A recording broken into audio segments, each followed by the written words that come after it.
I got a personal loan and maxed out 7 or 8 credit cards. And honestly, that was my finance of the company for the first 5 years was I would during the spring and summer, I would get as many credit cards as I could, and then in the winter, when cash was good, I would pay them all. My score would shoot through the roof, and then I would get more credit cards, max them out in the spring and summer, pay them off the next winter.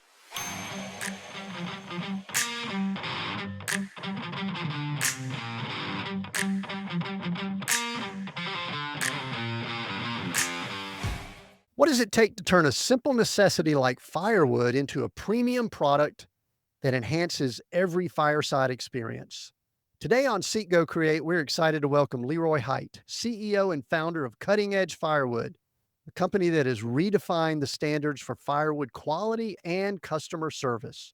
Growing up in rural Northwest Georgia, not far from where I grew up, Leroy's early life around the woodpile and his later frustrations with subpar firewood led him to create a business that delivers nothing but the best. Whether it's for a cozy winter fire or a backyard pizza party or just enjoying a quiet moment alone, possibly with a cigar or whiskey, Cutting Edge Firewood ensures every fire is perfect. Join us as we explore Leroy's journey from a young boy by managing his family's woodpile to becoming the entrepreneur behind the leading firewood supplier in the industry, and how his commitment to quality and customer service is lighting up lives one fire at a time. Leroy, welcome to Seek Go Create. Thank you so much for having me. Glad you're here. And you're coming to us from my old home state, right? All right, Georgia, What part of Georgia you in? Metro Atlanta, Peachtree Corners specifically. Peachtree Corners. When I was at Georgia Tech, my first co-op job was at a Georgia Power office up in Peachtree Corners. And while I was working there, I met my beautiful bride out in Lawrenceville, Georgia. And so that place has an near and dear to my heart. And So, this is going to age me. That was almost 40 years ago. Peachtree Corners was a pasture then. No, I'm just kidding. but you're no, that I'm sure. And I'm coming to everybody from the Black Hills. We have relocated Theo, our RV. I'm up in the Black Hills of South Dakota and enjoying that. But Leroy, let's pretend let's say we're sitting on a plane and we just start chit chatting. Mhm. And I say, hey, what do you do? What's your answer when somebody asks you what you do? I really have 2 answers, but the one I usually give is I own a firewood company, and I love to just see how they react. Um, and people from different parts of the country, depending on if they've heard of us or not, usually react differently. And people used to act completely differently before we were well known than they do now. Used to, I would say that, and they would change the weather. Now, if they've heard of us, they're like, "Oh my goodness, you're not those guys, are you?" So it's fun to see the difference. And it's a lot of fun just to say, I own a firewood company, because if they haven't heard about us, that they have no interest. Wow, you have all your teeth. That's incredible, kind of thing. A lot of people would have, if they're from certain parts of the country, there's some people that would have no thought of this, but they Hmm. have the thought of old beat up pickup trucks sitting on the side of the road with a load of Hmm. firewood, pretty gnarly looking, but if you need firewood, Hmm. you've got it. Reminded me of a place in Virgin, Utah that they've got a big, pretty janky hand painted sign out front that says organic firewood. And Is it spelled Firewood, or is it something, Firwd? I'm pretty sure they're organic For is not spelled. sale. And I love a good marketing. I know you've done roadside signs. We may talk about that later, but I love it. It's Uh-huh. intriguing to me. And when you're in like RV world, they sell you Mhm. like 4 or 5 sticks of firewood for 10 or 12 bucks. It's like Mhm. the margin on it is Mhm. amazing. But let's before we dive in, let's talk a little bit about big picture, macro firewood. I mean, Mhm. I've heard you So, talk a little bit about what firewood leads to. I don't know that people are uh-huh. looking for firewood. I think they're looking for what firewood gives them. What are some of those things that they give us? And I think we're Right. going to have a good conversation about this. So this is the other thing I tell people if I'm really wanting them to understand is a fire is like a beautiful sunset.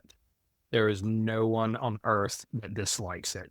It's universal, it's unifying, and it's primal.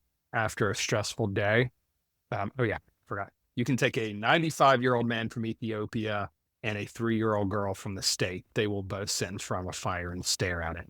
I actually have a 1-year-old, and if there's a fire in the room, she's always looking at it. But after a stressful day, I can take a whiskey, sit in front of the fire, and my stress level goes down. I think deep thoughts. My wife can come out, the mood changes, it's romantic. My daughters can come out and make s'mores and memories they will have for a lifetime. Can teenagers will put their phones down and talk to their parents, and it can be at center of a wedding party. And I make incredible food with our cooking wood, whether it's steak, pizza, or barbecue. And I love on one side that experience. It's all around an experience.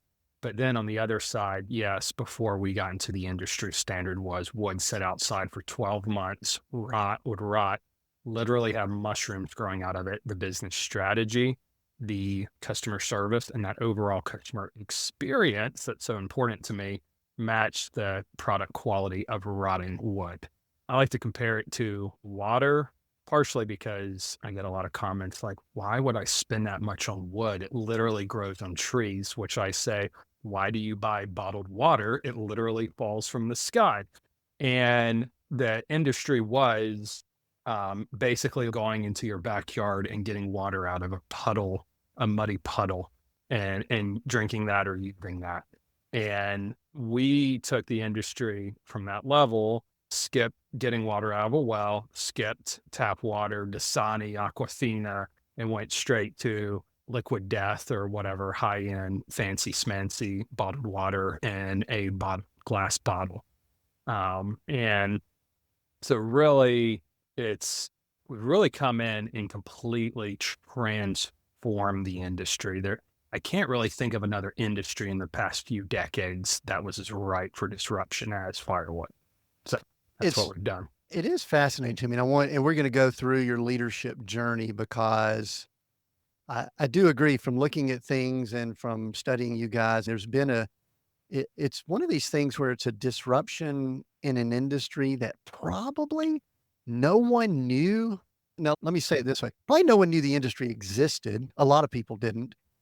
And so if they didn't know it existed, they didn't know it was ripe for disruption. Mhm. But I want to stay high level before we go into the journey you've been on because I think there's power in this message. When I was reading through your stuff, there's a couple things that jumped out at me that kind of tie in with our theme that we've been really having quite a good bit at Seek Go Create here, the leadership journey. We've been seeing this over and over again, and that is in a highly digital world, in a fast world, in a world with so much coming at us, things that are, I'll use the word analog, or things that are slower paced seem to be Mhm. getting quite a bit of traction. And that's what I heard you Mhm. say when you talked about fire. Again, let's don't talk about firewood yet. Let's talk about the fire for just a moment, because see, that to me is a lifestyle product that people are yearning for, correct? Mhm. Absolutely. It's only going to accelerate as everything online basically becomes fake as AI makes video and stuff. People will yearn, yeah, for the analog, for the natural, for physical experiences and connections with other people that aren't digital, that are in person or around a fire. You really can't beat. The only thing that comes close to sitting around the fire with connecting people is sitting around food, and food tastes better cooked over wood, so it's perfect. And you can do But both. it's the caveman TV. Yeah, you can do both, A- exactly, and a- it's the caveman TV. And you don't have any plans to generate or create AI fires, correct? Let's just go ahead and get that out of the way early on here. It's funny, so many people, And I get the allure and the reason behind doing it. People all the time might be an exaggeration, but I've had a lot of people over the years say, you need to do a video of a fire and put it on YouTube that's for an hour that just loops at people. And I'm like, no, do with that. Like, I'll do a video on how to start a fire, how to use our firewood, and things like that. But I'm not, it has nothing to do with us. So, So, would you consider is your leadership style? Would you be like high energy? Do you have hustle in your makeup at all? hustle is absolutely in my makeup. I'm not comparing myself to some leaders that I know that are high energy. I wouldn't say I'm high energy. I definitely can come across more high energy than your average person. And I can come across as optimistic, although in reality I'm a realist. I can, but it's I think what people ultimately the two things that really come through that I think people see is passion and perseverance, which kind of makes it grit, really. It is people when I talk about a beautiful fire and how it like a sunset, people hear the passion, they feel the passion, but then when they see my story or when they work with me, they see the grit. Just I keep going no matter what. Keep going no matter what happens. Giving up isn't really an option. Let's take a short break from the show. Think about the leader you are today and the leader you want to become. Hello, I'm Tim Winders, your guide to personal and professional transformation. In my executive coaching sessions, we dive deep into what it means to be a truly impactful leader, one who leads not just with skills, but with vision and faith. Through my coaching, leaders have redefined their approach, achieving not just success, but also purpose and joy in their work. Are you ready for this kind of transformation? Let's explore your potential together. Schedule your free discovery coaching call at timwinders.com/coaching. Your leadership journey is just beginning. Now back to Seek, Go, Create. The reason I asked that question, one of the things that I do, and we talk about it quite a bit here, are how to balance, and balance isn't even the right word. Let's say integrate. How to Mhm, integrate our faith, family, all that we really are, that we say sometimes are important to us, but maybe it doesn't line up on our mhm, calendars and things like that. And what I found, I briefly told you a little bit about my story before we hit record, but what I found with me is that I was addicted to more or being busy. And I just kept, it was more. If there was one company, we wanted to mhm, start another one. If there was real mhm, estate, we didn't need 10, 50 properties. We needed 100, 150. We weren't going to buy one a month. We were going to buy five a month. All of that, it was just more.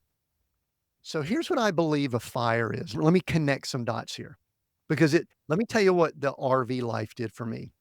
It forced me to be patient. I cannot be in a hurry and drive this 40-foot square box of a vehicle. My thought is, and I'm going to ask you this in a form of a question, is that you can't be in a rush with fire. Is that a correct statement? yeah, absolutely. A fire, the whole point of it is um, to start it and sit back and relax and either get lost in conversation or get lost in thought, deep thought, staring at a fire. It's all, and yeah, me specifically, I am definitely that drive. And it's funny, I'm a all or nothing kind of guy. If I'm working out, I have the hardest time not pushing myself to the limit. If anything I do, it's all or nothing. And but it's funny, I could flip a switch. And a perfect example of that is, and a lot of people have a hard time believing this. Every Sunday, I take off completely. I check out. I turn my work brain off. And so it's a all or nothing, but nothing. I do leave my phone across the room so I'm not tempted to open it and look at it. And I spend about 2 hours staring at a fire on the Sunday. I spend a lot of time reading books to my girls. I read a lot of books to my daughters, spend time with my wife. We go to church in the morning. And so it's that just flip a switch. But when I do flip the switch back on, I have a hard time stopping until I decide. And in fact, in 2022, I actually took the month of March off and did no work for the month. Just flip the switch. It's What all is or that? nothing for me. Is that like people in the faith world will call that a Sabbath? Hmm. People in just the business world will call it a sabbatical, which obviously has a very Hmm. similar root. Call it that, or is it just you? Because I do believe that clearing our mind is what allows for Hmm. creativity and being intentional and things like that. Give me a little bit more on that because I could tell you people aren't good at that typically. Yes. And it took me a while to really dial it in, and I've gotten better over time. But yeah, flipping the switch it takes self control. But once it becomes a habit, you love it. And it's not, we're just better for it. And you get more done with that time. I think a great example, of course, Chick-fil-A and what they've been able to do with being closed 1 day a week. But professional athletes and physical scientists have proven even your body, if you take a day off, you do better. The world's leading experts on lifting weights advise an absolute maximum of working out 6 days a week. If you work out 7 days a week, you will not get as good. It's not that you'll get the same results, you'll get worse results. And it's the same thing in work is, and yeah, sometimes emergencies can come up, and really part of the habit is, and I almost forget about it now because I've been doing it for so long, is on Saturday when you're talking about work, tomorrow is Monday. And it's funny, people at our business sometimes will do that. And I catch it because I want to make sure we're on the same page, but it'll be Saturday and they'll say, I'm going to do this tomorrow. I'll reach out to you tomorrow. And I'm like, by tomorrow, you mean Monday, right? And it's always yes. So people have even just bought into it internally in the business. But it's amazing just coming back refreshed and how much more creativity I have when you take that time off. It just allows your brain to process the thoughts and allows you to be more creative. And on the other hand, even if you're not a creative type, it allows you, and everybody has creativity, but even if you don't consider yourself as the creative type, it stops burnout. Working 7 days a week is a guaranteed way to burn yourself. Yeah, absolutely. And I also believe it helps us make better decisions. It limits mistake. There's all types of benefit. And if Mhm. someone's listening in here, if they've been listening to the 250 plus episodes, they know that message is important. But I want to say that our first learning point for anyone listening in is sit by a fire more often, have more fires. And I heard 2 hours. Amen. Is that what you're saying? Is that our first, the three steps of success from Leroy? First, sit by a fire for Yeah. 2 hours a week. Uh-huh. Yeah, so a minimum of 2 hours. Earlier last year, I started Sundays, I do that, and I actually listen to 2 sermons on Sundays, and then I've started a habit of during the week having about a 2-hour fire and just staring at the fire for 2 hours, That's and it's nice. amazing just how much better I feel after that. So one of the things for me, the reason that I'm asking so many questions about the fire as opposed to the firewood, we're about to get to the firewood, but I love it. and because I think it's what's driving the passion, it's the marketing, it's the message, it's the purpose, all of that. We've got cars out here. I'm interested in how they're built, but I need them for what they do for me. And so, Mhm. a couple of things I thought of when I was thinking about the fire. There's a master class for those people that have master class. There's one by Aaron Walker, who's the Texas barbecue specialist. And I found myself getting frustrated with this, Leroy. You would probably appreciate it. But on masterclass, it's about a 12 session class. And before he even talks about barbecue, he actually Aaron does. Franklin. Aaron Franklin. Yeah, sorry, did I say Walker? Aaron Franklin. Sorry about that. Thank you for correcting me. Yeah, no Aaron problem. Franklin. And Absolutely. I think he does about 4 episodes on the fire, Mhm. just the Mhm. fire. So that's pretty cool. Mhm. Mention this is a pitch, and I think it blends in well. I might need to connect you guys. In a couple of weeks, I'm interviewing a guy named Burke Atkerson. He's out of Colorado Springs, and he's written a book called Mhm. Fire Nights. And he's in ministry, and the ministry is all about getting a handful of guys around a fire once a week.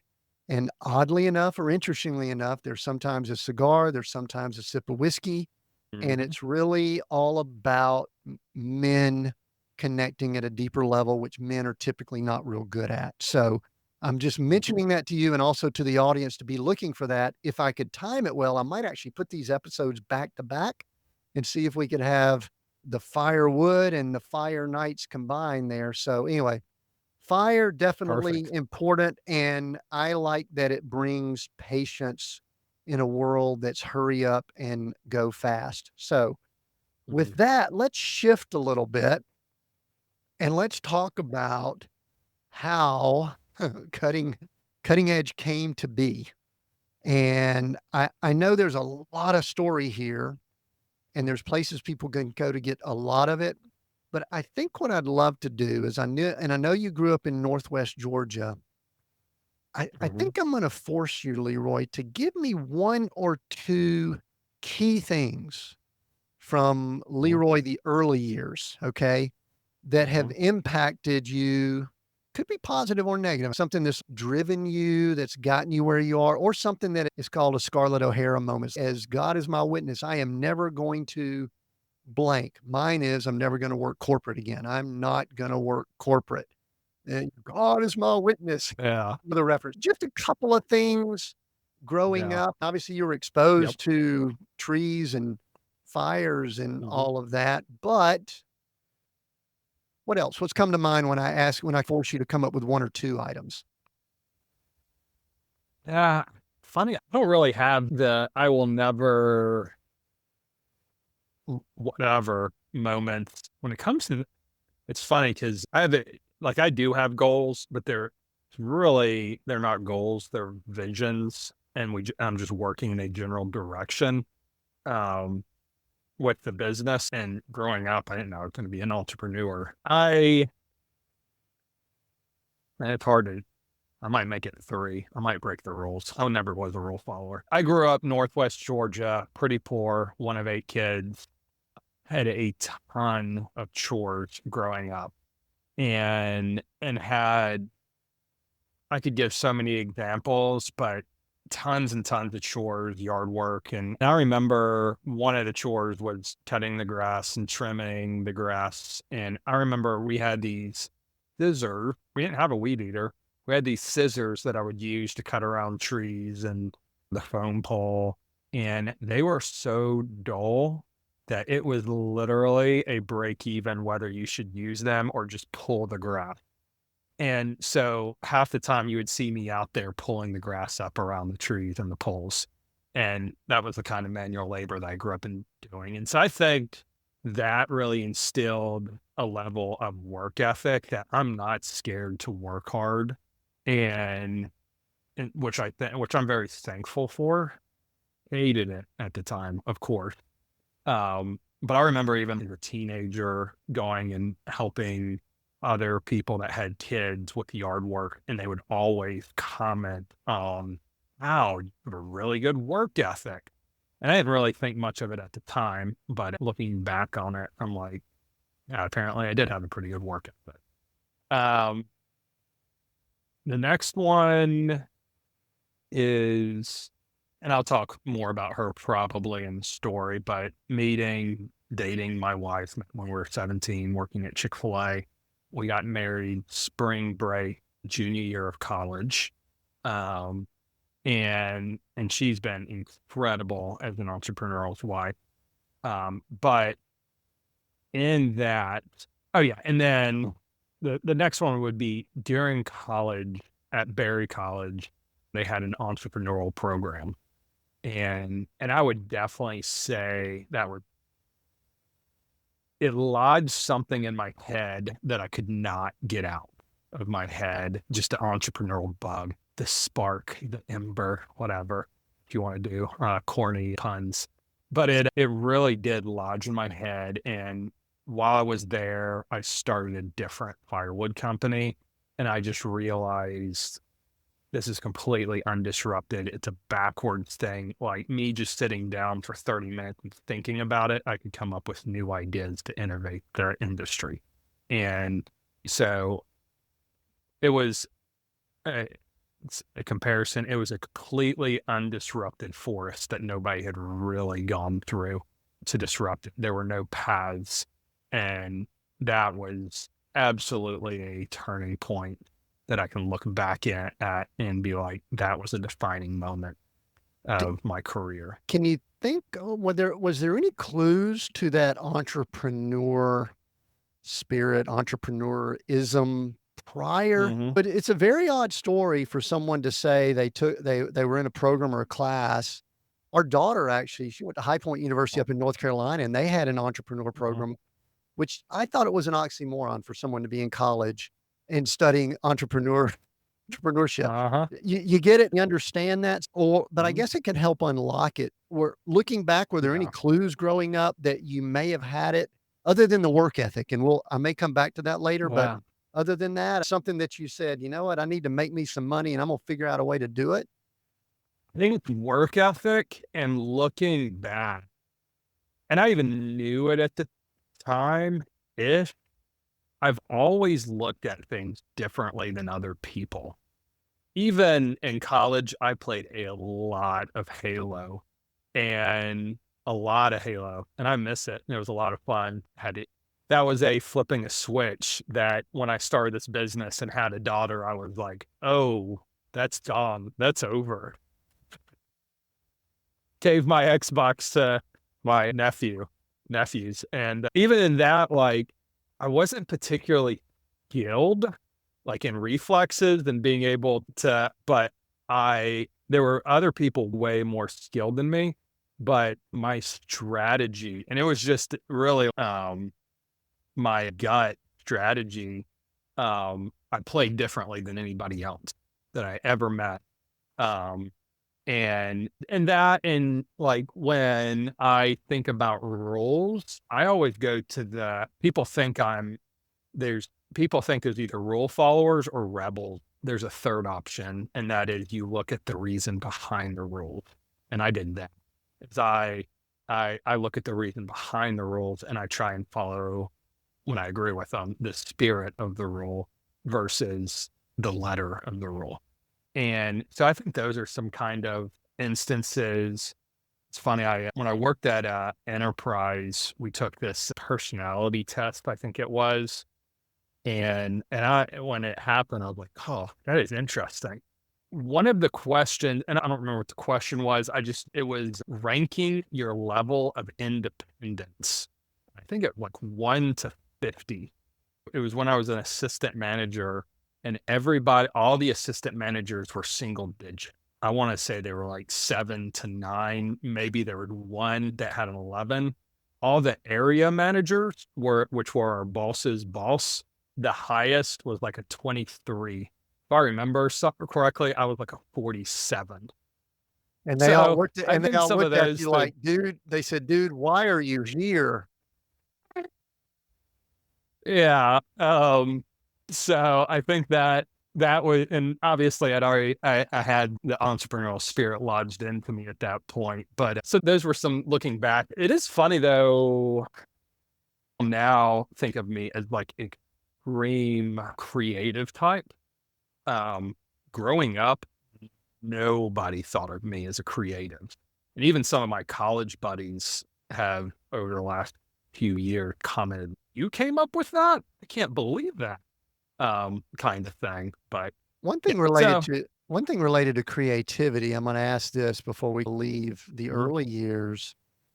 I'm gonna ask a little bit mhm, about your faith because I've heard your story and I know that later it's significant. There's I think a significant thing that you did as you started your business, but I don't think that those things are just you wake up one morning and say, "Oh, I'm gonna do something that shows my faith." And that I'm a follower of Christ or something today. No, but and Right. listen, truthfully, Yep. they're clues. When someone says they work for Chick-fil-A, it's like immediately Truett Cathy spoke at my wife's Mhm. graduation. Mine too. Yeah, he was a yeah. Tell me a Yep. little bit about there's 2 things that I wanna frame before we dive into some leadership styles and things like that, and that is, tell me a little bit about your faith growing up. Were you a family of faith? Were you a Christian coming out of the womb, or was Mhm. there a decision later on? I I've I've talked to people that That's what claim you that. call, Yeah. the ultra reformed. Yeah, I'm not saying that's good theology, but I'm telling you, I've had people that have said something like, "I've been Christian as long as I could remember." In fact, I might You need can to call unpack. me John the Baptist Jr. Yeah, Yeah, 'cause you know that absolutely. story with So, them in the womb. listen, you mentioned a couple things that were Yep. significant. Big family, 8 kids, Northwest Georgia, so you're in the Bible Belt. You work for Mhm. Chick-fil-A, and you said you were poor. So, I'm sitting here going, "Man, this is like a That means solid Christian. Christian kid." Homeschool? Uh-huh. Can I get a Yep. homeschool out of that? No, it was public school. Although ironically, my daughters had been in private school, but my wife led this decision. But we're actually going to homeschool them next year, which I'm pretty excited about. But I was at no public school.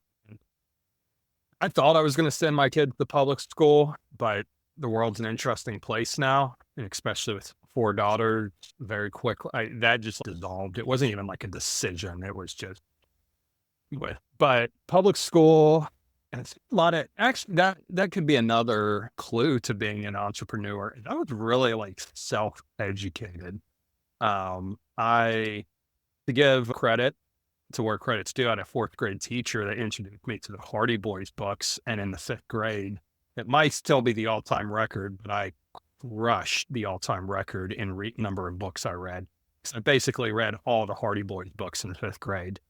And, but that kind of started my love of learning and being self-taught.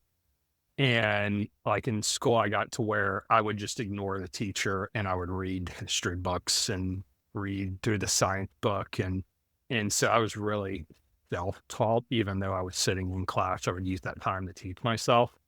And on the, yeah, I grew up in a Christian family, solid Christian parents. Very thankful for that.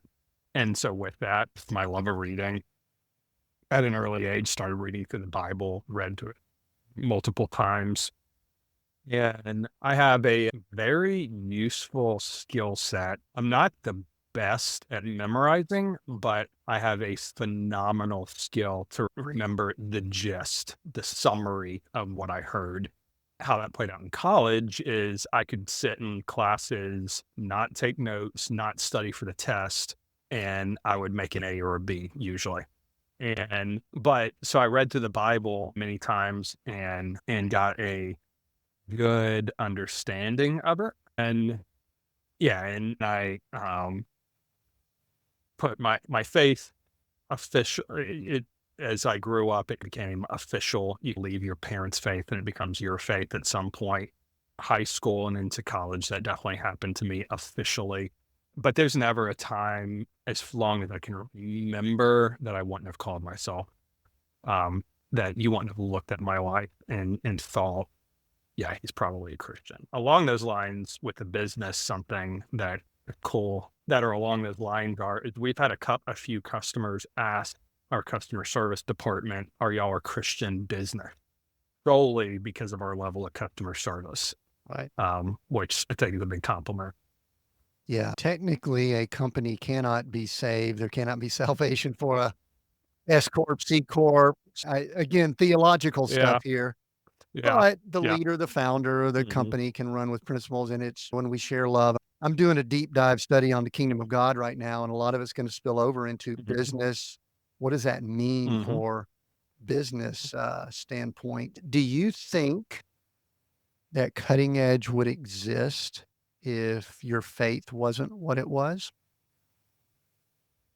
There were, and we can dive into this however you want, but it, between the time when I had the previous firewood company and when I started Cutting Edge Firewood, looking back on it, I wouldn't have called it this at the time, but looking back on it, it was a loud and clear calling, but I was way too afraid um, to lean into that because I had the theological truth, but I didn't have the experience of that theological truth of really leaning into what you think God's calling you to do, stepping out in faith. And that played, and it's when I started the business, we'll get into this, but I started it basically fasting and praying and looking at the sermons. And there's been so many times when I've been in the fetal position and I've gone back to different biblical truths over and over again, listening to sermons on faith, listening to people in the Bible exercising their faith, and really seeing a it's been really comforting looking at biblical figures and seeing my story in many ways reflect their story. Um, just like them, I'm far from perfect, made a lot of mistakes, but God uses both the good things I do, the intelligent things I do, and the dumb mistakes I've made to to teach me and to make me into who I've become. And ultimately, when you wash everything away or if you burned everything away, the foundation is ultimately on my faith. That's what I lay the business and my future on is that rock. And the verse, of course, that you build the house on the rock. And it of course doesn't promise financial. It's not that the Bible promises that you're going to be rich or that your life going to be easy. And in fact, my life has not been easy. But at the core, that's what I based everything on. So it's interesting. This is what I've heard along the way with Mhm. this conversation. And I would agree that faith is in all likelihood the foundation because the faith probably fed a lot of the growing up, the work ethic, things like that. I'm guessing that the faith probably led to your, was it Michaela? What's, yeah, Mhm. led Yeah, to your Michaela. wife, which is in a Correct. lot of people will say who you choose or who God chooses for you, or however people look at it to Mhm. be your spouse is a Mhm. significant factor in whether or not someone succeeds. And I'm sure you could tell story after story. We may not have time for it here. If I could with my wife, it's my goodness, Uh-huh. why did she stick around with me? And the things that I asked her to Mhm. go through, and I'm sure you've got the same story. And all of those Absolutely. things built up. And then we're going to hit through this real quick. Yeah, I mean, I've heard Chick-fil-A, you were considering being an owner operator. You worked at the car company Enterprise. Enterprise. Yeah, which probably that was Enter cool. I don't want to go there though. And then I think I saw it's a different type firewood. Were you at Georgia Pacific? Were you like big corporation? Yes.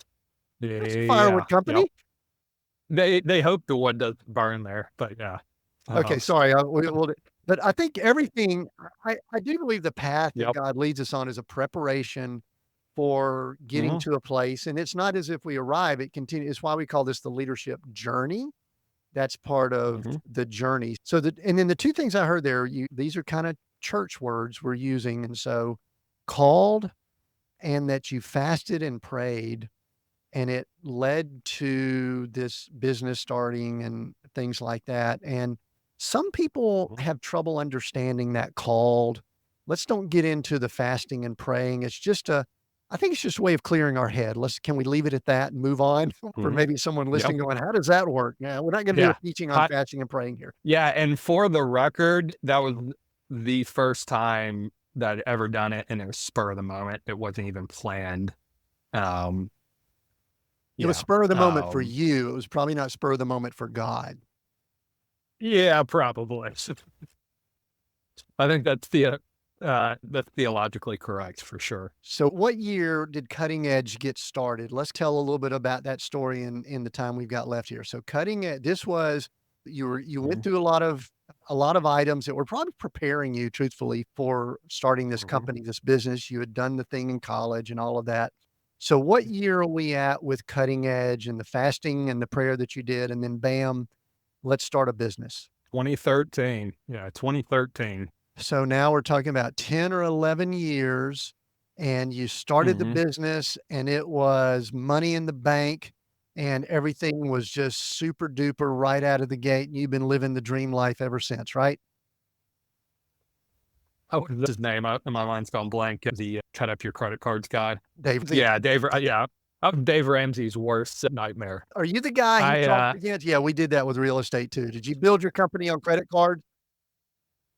I mean, absolutely. That was my. I got a personal loan and maxed out 7 or 8 credit cards, and honestly, that was my finance of the company for the first 5 years. Was I would during the spring and summer, I would get as many credit cards as I could. Wait, sorry. During the so I got as many credit cards as I could, and then in the winter when cash was good, I would pay them all. My score would shoot through the roof, and then I would get more credit cards, max them out in the spring and summer, pay them off the next winter, and so my credit score would go from 300 to 800 a couple times a year, and it was just a roller coaster. But I would go higher and higher with my credit score, and that's how I financed the business for the first few years until I got to the level that I got my first Because SBA. originally it was firewood. You were in the South in an area I that was just in Atlanta. has a 3 or 4 month winter, and sometimes they don't have a winter, right? Mhm. Did you ever Right. consider moving? Did you ever consider going somewhere else? Go farther north? Sorry, man, but Yeah, not yeah, no, not initially. I've thought a lot about it in the last few years. But then now that we shift to 48 states, there's less of a reason. But I still think about it and debate. It'd be interesting to have a location in Boston or New York or any other Northeast city. Um, so Dallas, Texas is pretty interesting too. But it is. So you started and it was still pretty much firewood, seasonal, people don't want Mhm, it March through November-ish, and so you're on an up kind of. and down. Tell me, Mm. when was the time that this went from a just a firewood for people's fireplaces or outdoors to Mhm. something bigger? Give me if it's a multiple step along the way or if it's a point Yep. in time, because to me that's where creativity and to me that those are divine type moments in my opinion for companies. So tell me more Mhm. about that. Yeah, there are really two super critical points. One was in 2017 when I went to my wife and said, "Hey, we got to take this to the next level. I know we have 2 little girls at home and you're 8 months pregnant with our third. I got this wonderful idea. Let's sell our house and invest it in the business." And we did that. I took that money, redid the branding, hired our first delivery artisan, hired the first person employee that was taking care of customer service, got our warehouse, and reinvented again how to do deliveries. And what that led to, I- it was we would just stack all the firewood to we included the rack and have a patent on that. And that took the deliveries from approximately 2 hours once I arrived at the house to about 15 minutes once our delivery artisan arrives at the house. It made it way safer, and it made it where it was efficient enough that we could make money. Before that, it was way too dangerous. There's no way I could have paid somebody else to do it. Um, and so it was like it would take eight it would take about 18 hours to do 8 deliveries the first 4 years when I was doing, and then it went down to where now you can do about 16 deliveries in, um, 7.5, 8 hours kinda thing. Um, and so that was hugely important, and then in 2019, we started putting up yard signs around town, and they were just our logo, and put them hundreds and hundreds of them out, and eventually we started putting them in our customers' yard, and we started leaning into cooking wood and pizza wood, and then we made our first dollar outside of Georgia. And all those things added up to, talking about divine timing, that was at the end of 2019. And in 2020, obviously COVID happened. And we just immediately ranked year over year, which is hard when you have to have the employees and the raw materials in advance and the systems and the SOPs. That was hard scaling like that, but we massive growth.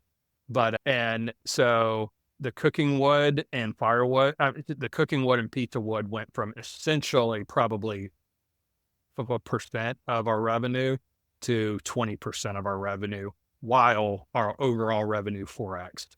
And we made our first dollar outside of Georgia, where now it's the majority of our revenue So, is outside of Georgia. so did some of that level out the seasonal aspect of the business? It did to a large degree.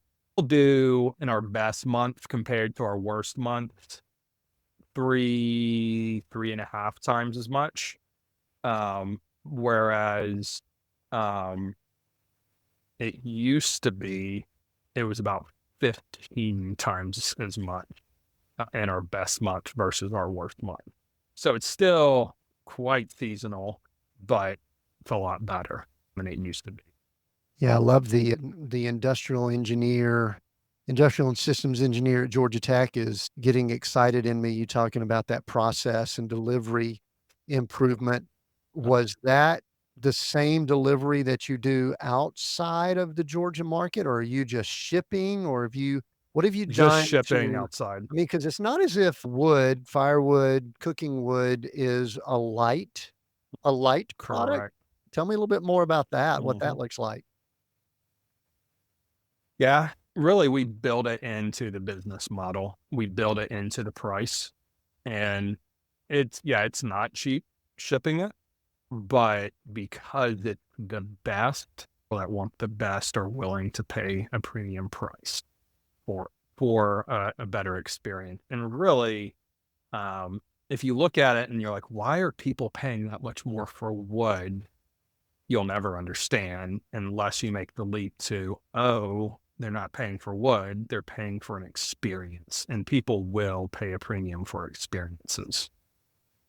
They're paying for that experience we talked about at the beginning, Yes, that correct. peace, that relaxation, and things like that. And really, at the end of the day, like having a fire, the whole reason you do it is enjoy it, to have an experience. So why go somewhere else and spend half or even a fourth of the money to have a terrible experience where you can't get it started, or you have it stored in your home and bugs are crawling out of it, or it smokes and everybody smells terrible afterwards? It's really, ours burns hotter. You want the heat.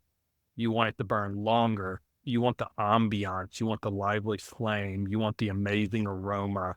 And you want, yeah, less smoke. You want it to start easy. There's, it's miserable to try and start bad firewood. You're sitting there playing with it for an hour, and then you just have to continually go and attend it when you should be sitting back and enjoying it. Right. There are some companies that I've interacted with that their goal is to be the lowest cost on the market. Some companies, they want to scale and address the masses. And everything that I'm hearing from you is, I'll throw out some words and then you could just respond in whatever way you want to. Quality, not just the experience of the Absolutely. product. Yeah, not just the experience of the product, but as I understand it, it seems like the customer service experience. I think I see that Terry Bradshaw is a big fan of you guys and a big Mhm. customer and all of that, which is cool. And so lowest cost is not your Is goal. I'm guessing the not product the is goal. pricey relative, but and then I also want to throw in here competition. I I think I've Mhm. heard you say, and correct me if I'm wrong, that you really don't have competition. Is that correct? So whatever you want to Yeah, address with all those words. yeah. On quality, what I always say is any products we release, I want it to be the best in class in quality. And I break up quality into aesthetic and functional, and I want us to be the best in both. So when it comes to the firewood, our firewood is beautiful. You can use it to decorate. And the racks of firewood that are on our website, every single rack that leaves our facility looks that good. We have an internal mantra of pretend that every rack or every product that's leaving our facility is going to Terry Bradshaw or that it's going to a photo video shoot. And when Terry Bradshaw places an order, there's no internal memo that says this is going to Terry Bradshaw. It better look perfect because that's the internal. Everybody knows that for everything that leaves. Um, so that's the quality piece. Competition. I kind of, as a visual, I say when we act like this is lore, this is where the competition was, or when I entered the market probably about right here, and I've moved up to here. Are we a lifestyle business? Or even would you say we're a firewood business kind of thing? And I've had a lot of maybe as many as 50 like imitators enter the market right here. If you asked me if I was honest and would I wish that they weren't there, the answer would be yes. But it's more of just competing for Google search terms and things like that. But they're not as good as they're worse than ever been. And really they're like an off brand, and by that brand, slightly stale version of us. You'll see a lot of logos have an act in it. They have similar colors. Their website just so happens to be exactly laid out like ours. And when we update our layout, it seems like several other websites update theirs within about 6 months after us. Um, there's a firewood company I know of that their tagline is "We edge out the competition." And then there's another, we offer racks of firewood, and we're the only firewood company. I own the patent. And that's another one that their tagline is "Unracked firewood." And I'm like, have a little bit of originality. Like it's like they're looking at us when they come up with their branding and their taglines and everything. And really, it's hard to look at it this way, but in reality, whether they definitely don't mean it this way, but it is a compliment because it's the whole imitation is the greatest form of flattery. And if they're going to do it, imitating us is the best way because that means they're always behind us and they don't have the same passion or grit and they don't have the same quality standards. They just want to imitate without putting the effort in. They're not going to be successful. And once again, we're up here and there's 40, 50 down here. There's still some of the ones down here, but they're right here. And the other thing is that's interesting is none of them imitate us in our full lineup. You mentioned that we were talking about fire pit later. Not even like that aside, there's some that'll dip some wood. There's some that'll do cooking wood, and then there's some that'll do a local firewood delivery. None of them deliver firewood like we do because we own a patent on it, and we have our own custom software, and we spend too much money on the trucks, and our delivery artisans are salaried employees that get paid well, and they can't do that. They can't imitate that. But yeah, that's the competition. Just the fact that you call your people delivery artisans should tell people something. Not That's right. yeah, our guy with the truck. He'll I be there. When's he gonna be there? Next week. I I got a lot of funny stories on that, mostly from what customers just told us. I had a guy tell me that he went with the quote unquote competition, and the guy forgot to put the brake on his truck when he parked in the driveway, and it came out of gear and hit his Mercedes, and the guy didn't have insurance. There's the bug infestation stories. There's stories that I almost feel bad talking about, like pregnant women delivering firewood where the people feel so bad that they do the delivery. And then but my favorite is one time a firewood owner company, and this is many years ago, invited me to come and meet with them, and they were just nonchalantly talking about how their delivery guy was in jail, and they're like, "The firewood industry," and I was like, "Oh my gosh, none of our delivery artisans have ever been in jail before." So Yeah, they're that's basically sending, like, a convict into other people's homes to deliver firewood. That's, it. interesting. I appreciate the disruption you've done in raising the bar. I had a client years ago, not far from where you're located there, that was in the pool maintenance and cleaning business, and there was Mhm, some similar faults there. I mean, there was so many things we had to do to get that business cleaned up with delivery people that were smoking dope and just all kinds of stuff. mhm, So I like what you're mhm. doing. What's the size of the organization with people now? Where are you at? Not that people is a great measurement, but I got just a couple questions here I want to ask related to that, and then we'll talk about product and be done. Mhm. So we're at about 30 people now.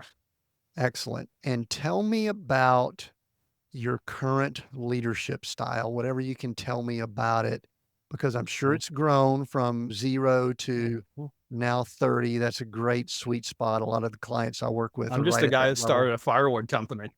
Yeah, No, yeah, my leadership style, I have strong standards that I hold employees to, but a I'm a hands-off leader that will from time to time check in. That makes sense, to make sure everything's good and strong. Um, so some of it, yeah, the employees have gotten used to just me being like coming in and critiquing a random response to a customer or being like, "Oh my gosh, I love that message from so and so," talking about how much they love the product. Like that customer just sent an email saying that he tried out all the other cooking wood suppliers over a 6-month period and he's donating $3,000 worth of it to a barbecue competition and a bunch of professionals are going to be there. Did you see that message? And I'm like the first one that saw it because I just, yeah, exactly. And so it's either that or that was a pretty good response to that upset customer. This is how I would do it slightly differently. And, sure. but they're used to it. Whereas if some business leaders did that, their employees would either get really defensive because they would think you were attacking them or they might have a heart attack that they actually care that much. So but I hate micromanaging.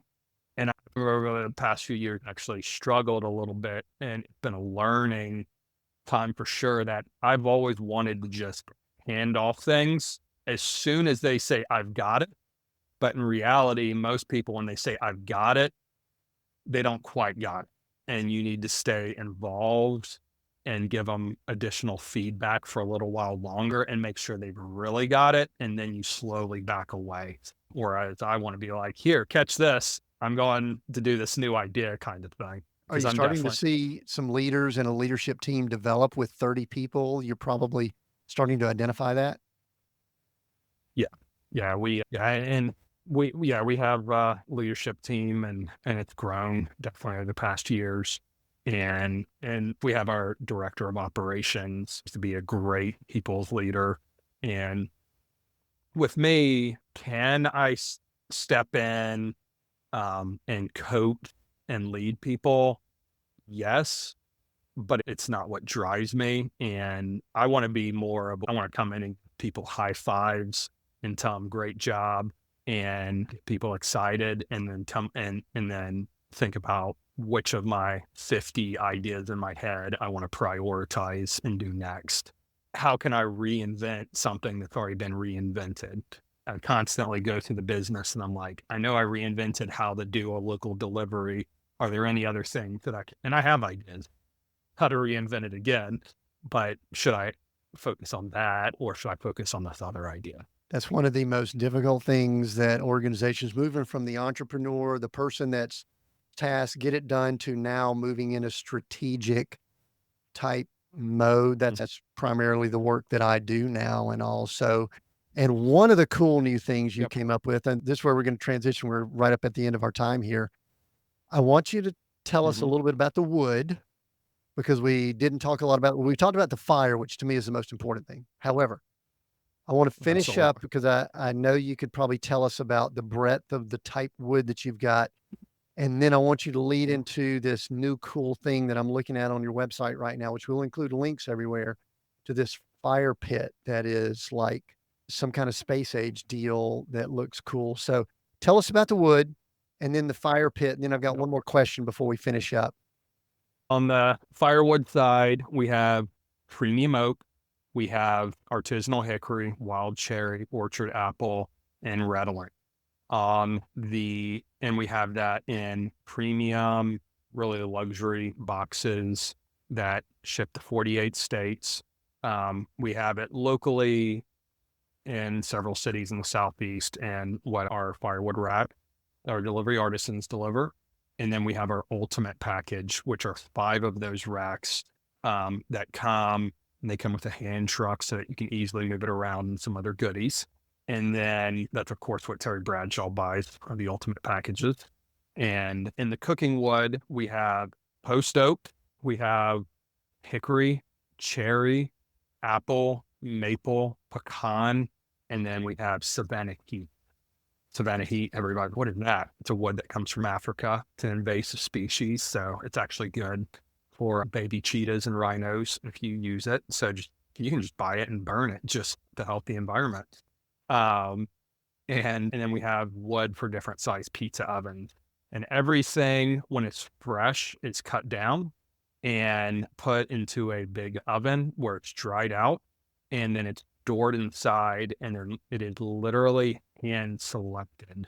And by that, every single person that is either stacking the racks or the boxes is trained to know the difference between if something is rotten, if it has any imperfections, or if it's not quite dry enough. They're all trained in that, and our quality control is without a doubt the highest in the world.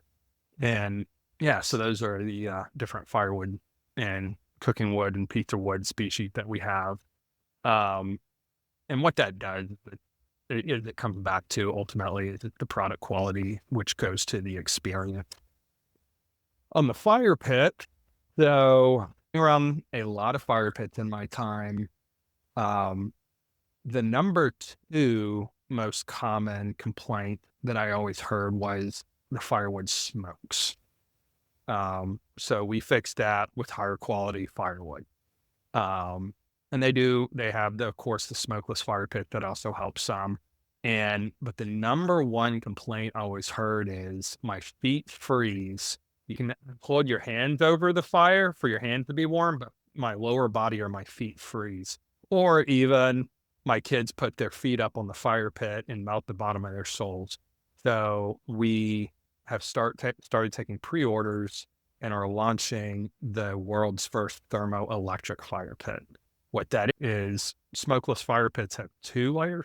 This has a 3rd layer, and in the 3rd layer, it circulates the air and it converts some of the heat into electricity that powers 4 fans on the bottom of the fire pit, which blows out that air that's circulating, warm air in a 360-degree area around the fire pit. Month and a half, 2 months ago, we were outside and it was in the mid 50s on my back deck. And my wife, jokingly, you can't do this, people, said, I'm trying to figure out how we can bring this fire pit inside because of the ambiance, the warmth around the fire pit. Basically, the whole deck, which is a pretty good size one, warmed up a bit. But particularly 6 to 8 feet around it, it's just this envelope bubble of warmth because it goes down first and then heat rises. So really like your whole area is warm. So I'm pretty excited about it. Very cool. Probably don't need to bring it in the RV either. Outside, yes, not inside. Yep, we don't Correct. recommend that, folks. Man, that's awesome. It's like some Yep. cool stuff, but and I'd love to go into that a little bit more, but let's just tell people to check it out. We'll include links below so people can check all that out. The Perfect. website, phenomenal. the experience and all that you stand for, Leroy. It, it's so beautiful. I love it. Much I know there's a appreciated. lot more to the story, but I think I caught the essence of what you and the company are trying to create. And I do want to mention the website, which is go ahead and tell us the website. And I think LinkedIn is the best place for people to find you, right? What's the website name? Yeah, if you want to connect with me, Leroy Hite on LinkedIn, on the website, it is cuttingedgefirewood.com. Very good. We'll include that down below. Leroy, we're seek, go, create. I'll let you pick one of those words, just means more to you or resonates or jumps out at you. Seek, go, or create. Which one and why is my last question. Create. Even though growing up, nobody thought I was creative as an entrepreneur, I love creating new ideas, thinking outside the box and building upon it. So just building something. So it's what I really enjoy doing. Awesome, says the guy who just invented and could be disrupting the fire pit industry now is a creator. And I definitely agree with that. Thanks for joining us, Leroy. We're Seek Go Create. We have new episodes here every Monday.